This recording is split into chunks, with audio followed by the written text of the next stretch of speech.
saya nanti saya obati secara langsung tapi bukan di pondok pesantren. Jadi waktu itu saya diajak ketemu di hotel Pak. Oke. Gitu. Di mana Mbak kira-kira? Di, Ketemu di, di, di kota mana? di Malang Pak. Oh gitu. Oke. Di Malang, cuman bukan di pondok pesantren. Jadi Oke, ya. kebetulan waktu itu saya datang sendiri dengan beliaunya ke pondok pesantren, ke hotel itu. Kemudian mulanya kita hanya ngobrol biasa. Terus setelah itu beliaunya ini mulai merayu saya, ya akhirnya terjadilah kayak gitu Pak. Terus apa ini yang akan diperbuat sama Mbak ini dengan kejadian seperti ini Mbak? Ya otomatis keluarga saya tetap harus minta pertanggungjawaban beliau. Kalau saya memang nggak ada respon sampai detik ini saya nanti akan laporkan beliaunya ke Polda. Karena memang secara keluargaan udah nggak ada Pak, udah nggak ada itikat baik dari beliaunya gitu. Jadi saya sama keluarga saya juga sempat kecewa, loh kok seperti ini? Ini kan beliau hitungannya ulama kan di situ. Iya. Langsung saat itu. Iya. Berarti selama 5 kali berobat di sana itu apa penyakitnya jenengan ini berubah atau tetap Mbak? Tetap sih Pak. Nggak ada perubahan ya. Ya. Jadi saya juga akan melakukan pondok pesantren ini gitu loh. Ya selain dengan dosnya karena kan memang kayak apa ya, kayak abal-abal gitu loh Pak. Oke. Pengobatan massal yang memang ada hasilnya, tapi kita tetap bayar dan tetap keluar duit. Baik ya. Assalamualaikum warahmatullahi wabarakatuh. Alhamdulillahirrahmanirrahim. Allahumma salli ala sayyidina Muhammadin al-fatih lima ulik wal khatim lima sabaq nasiril haqqi bil haqqi wal hadi ila siratikal mustaqim wa ala alihi haqqa qadrihi wa miqdaril azim. Saudara-saudaraku, sahabat-sahabatku, alhamdulillah kita bisa berjumpa lagi dengan saya Ali Sabilullah di rumah kesembuhan Hanifah. Sahabat-sahabatku, kali ini gawat sekali ya. Saya ingin menyampaikan sebuah informasi. Saya menemukan sebuah video yang di situ sengaja direkam dan diupload di sebuah di YouTube, di sebuah channel YouTube bernamanya Lacak ya. Lacak. Dan itu waduh, ini saya nggak habis pikir sahabat-sahabatku. Soalnya parah, pokoknya parah. Ceritanya begini, saya ceritakan sekilas biar jelas karena memang suaranya agak rendah sekali ya. Biar lebih jelas lagi. Begini, kalau saya amati ceritanya begini di video itu. Nanti saya tampilkan videonya setelah kata pengantar saya ini ya. Ini pokoknya sudah gawat sekali. Saya tuh dulu awal kali itu dikira ini nggak terjadi, hanya isu saja. Tapi ternyata betulan gitu. Karena saya sampai menemukan lebih dari 2 kali gitu ya. Lebih 2 kali kasus seperti ini. Nah, masih tetap terkait dengan kasus Halu ya. Kasus Oknum Gus Halu. Oknum Gus Halu. Nah, ini parah. Ini bahaya sekali. Makanya ini harus tahu. Ini harus tahu informasi ini, harus tahu sahabat-sahabatku, keluarga saudara-saudara harus tahu. Kita sebagai umat harus tahu. Kita sebagai masyarakat harus tahu karena ini kalau terus-terusan bahaya. Karena ini kalau tidak tahu bahaya. Bahaya sekali. Ceritanya begini. Dulu itu saya pernah ya sebelum ini kan sahabat-sahabat tahu tentang dukun settingan ya. Karena dukun settingan ini karena sudah namanya Gus settingan, Gus pembodohan. Itu kan bahaya ya. Namanya pembodohan, sudah settingan berarti semuanya hoax. Termasuk ke apapun yang dilakukan dia, termasuk main duel dukun settingan. Saya tidak menyebutnya, tapi ini sebuah seorang oknum ya. Karena ini penting harus diketahui. Begini. Nah, ini sebelumnya percaya atau tidak, ya ini sekedar informasi saja ya. Saya juga bertanya-tanya, ini benar atau tidak. Nah, ini benar atau tidak, dan tentunya sahabat-sahabat saya sudah pasti bisa mengira-ngira benar tidaknya. Saya hanya bertanya ini benar atau tidak. Soalnya saya sampai dah habis pikir. Sampai habis pikir ya. Ini sampai segitunya ini betul atau enggak gitu loh. Tapi ada video. Nah, Bukan hanya satu kali, 2 kali, tapi lebih 3 kali. Banyak. Sehingga ini sebetulnya masalah pribadi, bukan ulasan saya sebelumnya. Kalau sebelumnya saya ingin mengungkap fakta tentang video-video yang hoax, terutama tentang oknum Gus yang duel dengan dukun santet, bahwa itu settingan. Nah ini sekarang masalah pribadi. Karena ini berkali-kali kasusnya, maka ini saya harusnya bertanya-tanya, ini kok segitunya, betul atau enggak? Nah, samanya kasus kali ini, yakni bukan hanya tentang settingan atau pembunuhan, tapi pelecehan. Pelecehan seksual. Mohon maaf sekarang agak tabu ya. Ini harus tahu. Dan ini sekali lagi bertanya-tanya, ini betul atau enggak? Ini betul atau enggak? Video ini betul atau enggak? Yang jelas seperti itu kenyataannya, videonya. Sahabat pasti sudah tahu. Saya pasti sudah tahu. Saya yakin sahabat-sahabat saudaraku menilainya pasti sudah tahu. Karena terkait dengan kasus-kasus sebelumnya. Begini, dulu saya itu ketika mengungkap fakta tentang Gus settingan, oknum Gus settingan yang berbahaya bagi umat terkait dengan pembodohan. Saya itu akhirnya terungkap juga di situ, terseret juga tentang kasus pelecehan seksual kepada pasien-pasien. Saya enggak percaya. Karena ini oknumnya terlalu. Karena Gus kan tokoh agama, pakai simbol agama, baca ayat, baca selawat, pakai busana agama. Kan kalau sampai sejauh ke pelecehan seksual itu, saya itu enggak sampai segitunya gitu ya. Enggak percaya. Akhirnya di situ terkuak sampai tentang masalah pelecehan seksual itu.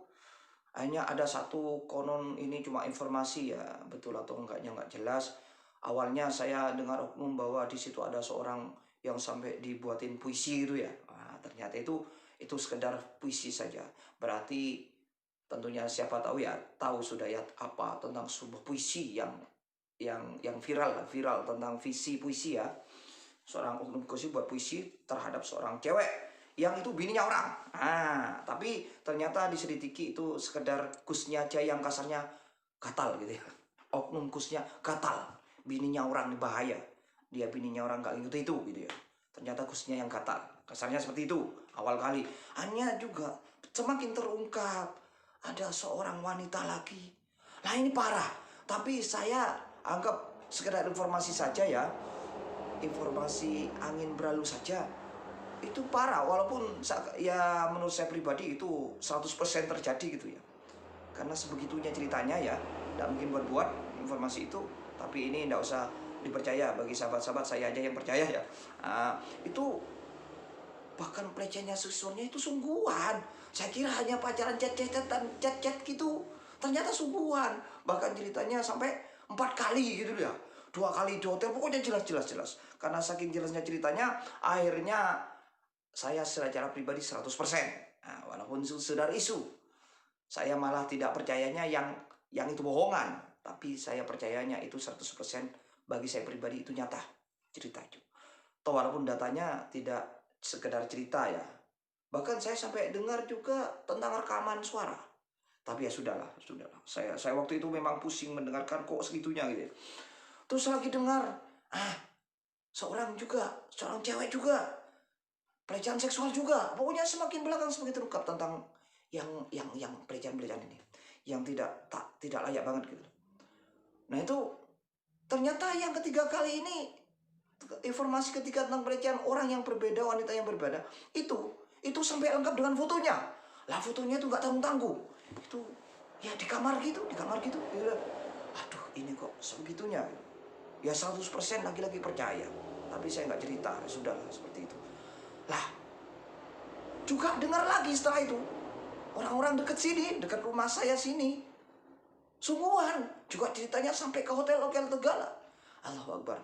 Ini malah yang cerita orang oknumnya itu, yang sering memang bersama dengan oknum Gus itu. Wah ini bahaya. Saya tidak pikirin terlalu. Nah kali ini saya mendengar sendiri dari rekaman video yang akan saya lampirkan setelah ini. Tapi saya rahasiakan namanya, saya juga rahasiakan Gusnya itu juga. Pokoknya akunnya itu sampai titik. pondok pesantrennya itu namanya titik-titik jannah, itu aja sudah ya, seperti itu. Pokoknya ada jannahnya belakang, entah awalnya apa itu wes. Saya itu udah bisa nyebut karena terlalu gitu ya. Malu saya, malu. Nah, ceritanya gimana? Itu di video ini sekilas, itu ada seorang cewek pasien ya, yang konon obatnya masalah penyakitnya non medis, tidak sesuai dengan di medis, hanya diberitahu tentang sama temannya, dibawa ke pondok pesantren. Oh, bukan pondok pesantren ya, Mbak, itu bukan pondok pesantren, karena bukan pondok pesantren, bukan ya. Ya anggaplah karena disebut pondok pesantren, terkenalnya ya pondok pesantren gitu sementara. Dibawa pondok pesantren itu, wah sama Gusnya ditangani, katanya non medis, harus bolak-balik ke sana. Ya maklum, memang kalau sekali nggak bisa ketemu lagi mungkin ya, karena memang pasien ini, wanita ini cantik, gadis. Wah pokoknya kasihan banget. Bolak-balik sampai 5 kali saudara, sampai 5 kali. 5 kali itu ke sana, sekali 5 kali. Dan itu bayarannya sekali ke sana itu 500 kurang seperti itu, 500.000. Berarti kalau 5 kali 2,5. Nah seperti itu. Akhirnya di perjalanan pengobatan itu kok Gusnya ini dari awal sudah lain memperlakukan itu, pakai chat segala, perilakunya khusus, ditanya bagaimana apa perkembangannya, sering ditanya, pokoknya perilakunya khusus katanya pengakuannya itu. Ya maklum, memang mungkin wanita ini cantik gitu ya. Nah terus akhirnya kisnya berulah. Dia ngechatnya itu lain lagi acaranya. Ketemuan di hotel. Apa alasannya? Ini kamu saya terapi langsung. Wah langsung katanya ketemuan di hotel. Wah seru. Tapi seru menjengkelkan ini. Nah ketemuan di hotel. Nah gitu ya. Hanya jadi ketemuan di hotel. Ketemuan di hotel itu berdua di kamar-kamar. Akhirnya Gusnya ngerayu. Akhirnya terjadi hal semacam itu. Berhubungan badan, bermesum, dimesumi cewek itu.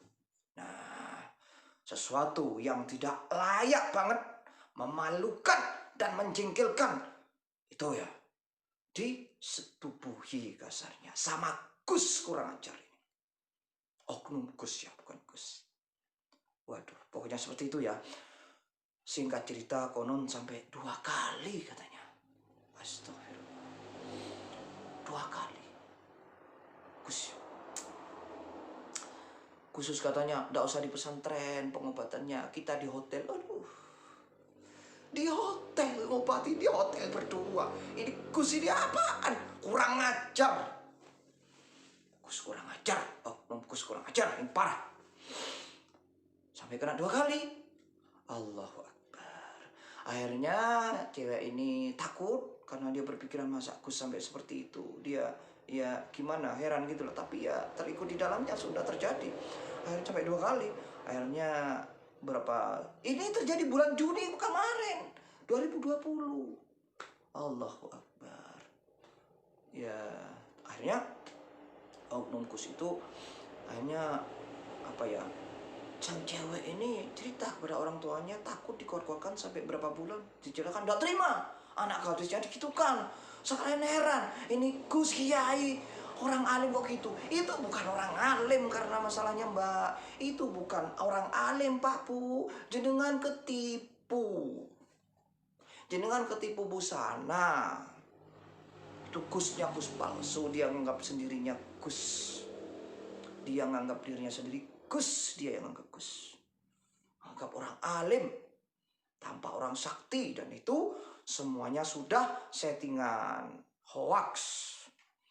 Nah jadi itu bukan Gus karena memang bukan alim, salah kalau itu pesantren, pondok pesantren salah, memang bukan pondok pesantren ya, bukan pondok pesantren, bukan Gus, bukan orang alim, Gus settingan, Gus hoax, Gus palsu. Akhirnya jadinya seperti itu. Nah tidak terima sang gadis, tidak terima orang tuanya, hanya wirawiri minta pertanggungjawaban ke titik-titik jannah pondok pesantren hoak gitu. Wirawiri sampai 5 kali, lebih 5 kali malah pengakuannya tidak ditemui. Gusnya lari, sembunyi, gak tanggung jawab. Nah akhirnya dihubungi media sosial apa ya, medsosnya ya kayak chat apa, dihubungi secara pribadi, diblokir. Allahu Akbar. Semua media sosialnya cewek ini, wanita ini diblokir. atas orang tuanya. Akhirnya sudah berkali-kali ke sana secara keluargaan, minta tanggung jawab, dihubungi apapun dengan termasuk medsos harusnya diblokir. Berarti menunjukkan Gus ini tidak tanggung jawab, lari dari tanggung jawab. Akhirnya karena anaknya gadisnya, akhirnya kesimpulannya sang gadis ini dan orang tuanya ingin menuntut langsung lapor ke Polda. Entah selanjutnya lah, ini sekali lagi ini video yang saya dapat dan saya rahasiakan nama-namanya, akusnya, akusnya juga, terus terutama wanita ini saya rahasiakan. Nah tentunya ini saya bertanya, sekali bertanya, ini betul atau enggak? Yang jelas itu kalau saya 100% itu asli video ucapannya wanita itu. Nah serunya lagi, ini harus katanya tetap mau dilaporkan ke Polda karena wirawiri segala macam dan bertanggung jawaban ke Gus. Kurang ajar itu malah ditinggal. Kurang ajar malah setan ya oknum Gus itu. Nah ini nyatanya seperti itu. Bagi saya ini 100% benar. Ini saya bagi sahabat-sahabat yang lain saya bertanya, tujuannya apa? Bukan maksud apa-apa, biar kita selanjutnya tidak gampang ketipu dengan apapun pengobatan atau apa yang tampil secara tampil tentang pengobatan. Hati-hati kalau nggak jelas. Walaupun itu rupanya Gus Kiai, hati-hati, apalagi sudah jelas-jelas itu diisukan tentang settingan atau hoax. Jadi lihat dulu berobatnya itu kemana, ke siapa saja. Ini sekedar contoh salah satu oknum pengobatan. Hati-hati. Saya juga pengobatan, tapi saya alhamdulillah 8 tahun aman-aman saja ya, aman-aman saja. Insya Allah selanjutnya aman-aman saja. Karena pengobatan saya sesuai dengan etika yang benar ya. Saya tidak pernah ngajak pasien ke hotel atau sekamar berdua ke tempat yang sepi-sepi, tidak pernah. Gak kayak Gus settingan ini. Yaitu sahabat-sahabatku, ini bahaya. Saya menampilkan video ini bukan untuk apa-apa. Ujaran kebencian saya tidak nyebut nama atau kelompok. Tapi saya menyikapi ada video yang sudah tersebar dan terdownload di Facebook, di medsos, dan berkenaan dengan isu-isu tentang banyak oknum Gus-Gus sekarang yang settingan, entah siapa itu saja. Kita harus hati-hati di media sosial, terutama YouTube. Saya ngajak menampilkan ini agar kita berhati-hati semua, karena ini terjadinya seperti itu. Nah, benar atau tidak, setidaknya ini menjadi gambaran kehati-hatian saudara-saudara semua, kita semua. Ya, ini awas, hati-hati. Ini ternyata oknumnya ini bukan 1, 2, 3, 4 wanita, tapi bisa banyak. Selanjutnya bisa terungkap semuanya. Bahaya. Saya sekarang serius. Saya nggak live karena ada video yang saya ikutkan. Demikian sahabat-sahabatku ya. Demikian sampai dianu 2 kali katanya. Minta tanggung jawab, nggak mau didatangi ke pondoknya, nggak mau sembunyi, dihubungi media sosialnya, diblokir semua. Aduh, ini Gus ini apa-apaan gitu. Apa-apaan? Gus apa Gus ya? Menurut saya Gus, setan. Allah Akbar. Jadi sekali lagi Pak Bu atau wanita yang sedang mengalami sampean ketipu, itu bukan pondok pesantren. Itu juga bukan Gus ya, saya tegaskan. Jadi ini saya tampilkan video ini, hati-hati. Yang masih percaya, hati-hati.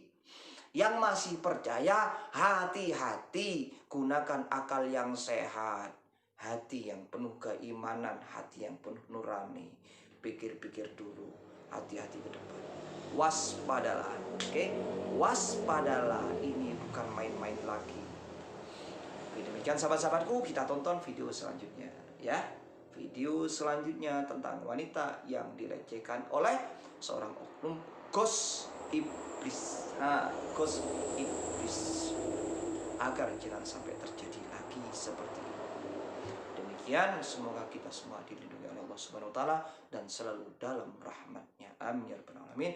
Assalamualaikum warahmatullahi wabarakatuh.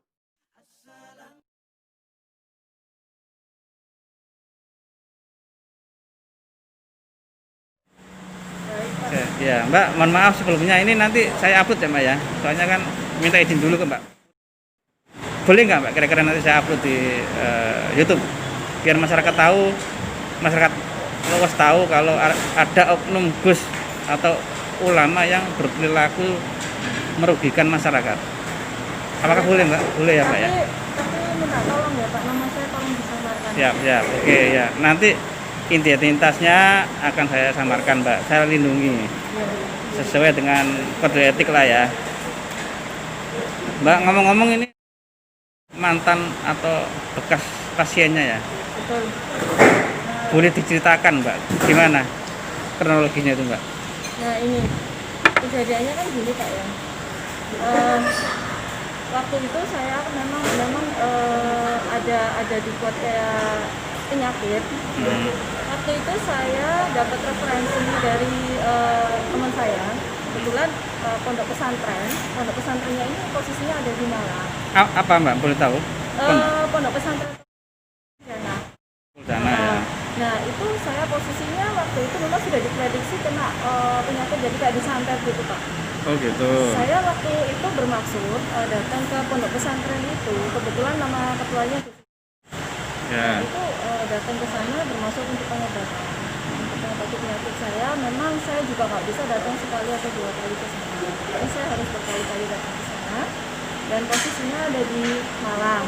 Saya sendiri asli Jombang Pak. Jombang ya Mbak ya. Ya. Oke. Nah, waktu itu di bulan Juni 2019 tepatnya. 2020 apa 2019? Ulang, udah gak fokus. 2020.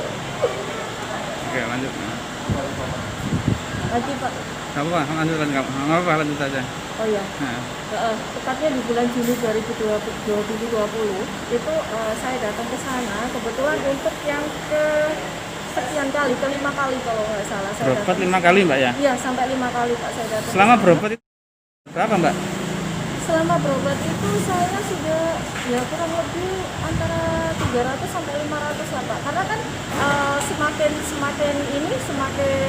sering datang kan akhirnya berkurang Pak penyakitnya. Enggak, Gitu. sekali berobat dimintai uang berapa? Sekali berobat saya kena 500 Pak. 500 ya. Iya. Berarti kalau sudah kali 5 berarti 500 kali 5 ya sekitar Iya, 2.500.000 betul. ya. Terus bagaimana Mbak? Nah itu kemudian kan yang di bulan Juni 2020 itu kejadiannya saya sudah kenal sama beliau dan datang untuk kesekian kalinya ke pondok pesantrennya beliau.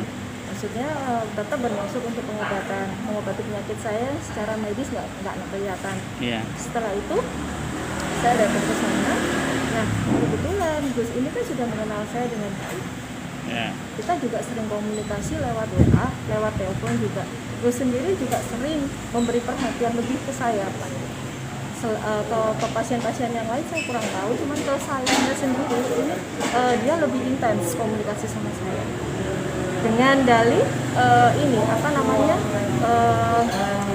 mengobati penyakit saya. Gimana perkembangannya, selalu menanyakan perkembangan itu setiap hari. Betul. Nah setelah itu kita jadi makin akrab Pak.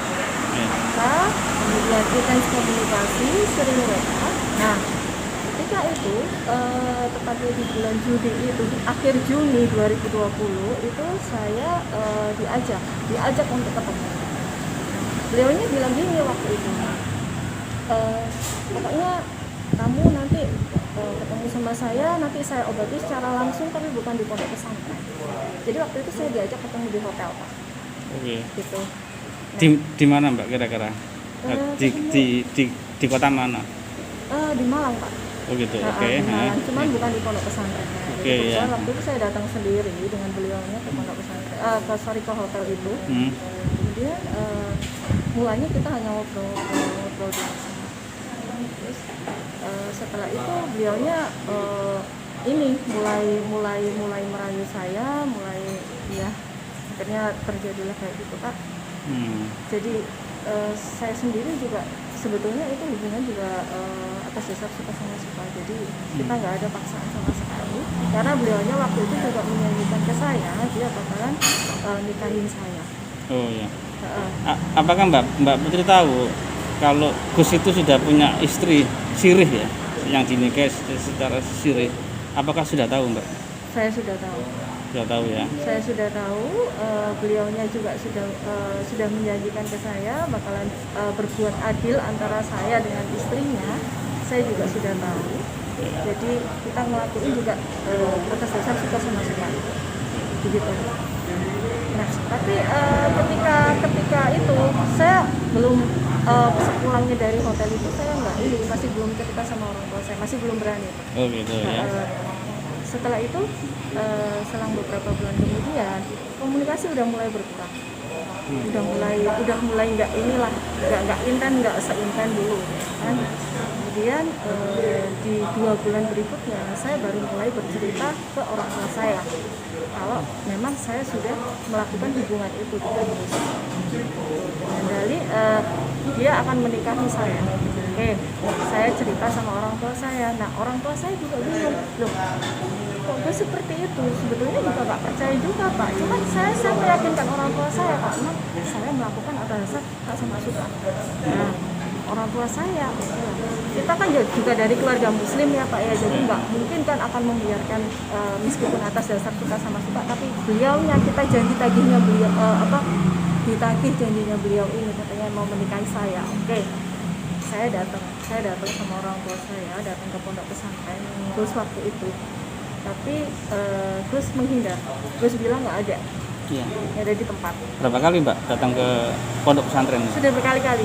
Kira-kira berapa kali? 4, 5? Atau? Ada lebih dari 5 kali Pak. 5 kali ya? Iya, jadi saya rewari dari Jombang itu dengan keluarga saya saya tetap coba. Kemudian saya sudah coba komunikasi sendiri dengan beliaunya. Iya. Tapi yang ada sosmed saya, semua ini saya komunikasi saya diputus sama beliaunya. Diblokir ya berarti ya? Iya, diblokir.